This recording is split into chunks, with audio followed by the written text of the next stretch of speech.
દેવભૂમિ દ્વારકા જિલ્લાના મીઠાપુર સ્થિત ટાટા કેમિકલ કંપનીના પ્રદૂષણ સામે છેલ્લા 12 દિવસથી અન્નજળનો ત્યાગ કરી ઉપવાસ પર બેઠેલા દેવરામભાઈના જબરજસ્તીથી ઉપવાસ તોડાવ્યાનો મામલો સામે આવ્યો છે। તાલુકા હેલ્થ ઓફિસરે પોલીસ બોલાવી બળજબરીથી એમ્બ્યુલન્સમાં નાખી હોસ્પિટલમાં લઈ ગયાનો આક્ષેપ થયો છે। ત્યારે શું છે સમગ્ર મામલો, આવો જોઈએ આ વિડીયોમાં। નમસ્કાર દર્શક મિત્રો, હું છું સુરેશ વણોલ અને આપ જોઈ રહ્યા છો બેનિફિટ ન્યૂઝ। દેવરામભાઈ વાલા ઓખા મંડળના પ્રખર ખેડૂત નેતા છે। તેઓ મીઠાપુર સ્થિત ટાટા કેમિકલ્સ દ્વારા ફેલાવવામાં આવતા પ્રદૂષણ સામે અન્નજળનો ત્યાગ કરી આમરણંત ઉપવાસ ઉપર ઉતર્યા હતા। તેઓ 25થી વધુ ગામોના પર્યાવરણ, દરિયાઈ જીવો અને સ્થાનિકોના સ્વાસ્થ્યની સુરક્ષા સામે લડી રહ્યા છે। છેલ્લા 12 દિવસથી દ્વારકા પ્રાંત કચેરી સામે અન્નજળનો ત્યાગ કરી તેઓ ઉપવાસ પર ઉતર્યા હતા।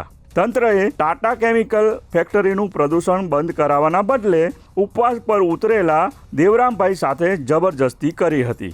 તાલુકા હેલ્થ ઓફિસરે પોલીસને બોલાવી દેવરામભાઈ સાથે જબરજસ્તી કરી એમ્બ્યુલન્સમાં નાખી હોસ્પિટલમાં લઈ ગયા હતા। ત્યારે કિસાન કોંગ્રેસના નેતા પાલ આંબલિયાએ દેવરામભાઈના ઉપવાસ મામલે ભાજપ સરકારને આડે હાથ લીધી છે। આજે દ્વારકામાં જાણે સંપૂર્ણ હિટલરશાહી હોય, લોકશાહી ખતમ જ થઈ ગઈ હોય એવી ઘટના બની।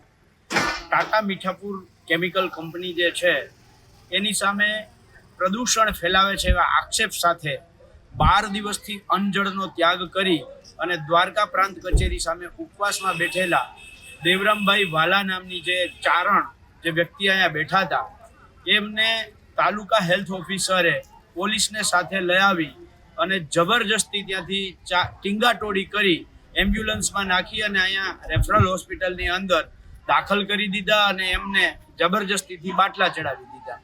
આ દેશની અંદર આંદોલન, વિરોધ અને કોઈ માણસ ઉપવાસ કરતો હોય તો એ પણ ન કરી શકે, એટલે બહુ સ્પષ્ટ દેખાય છે કે અત્યારે જાણે કંપની રાજ હોય।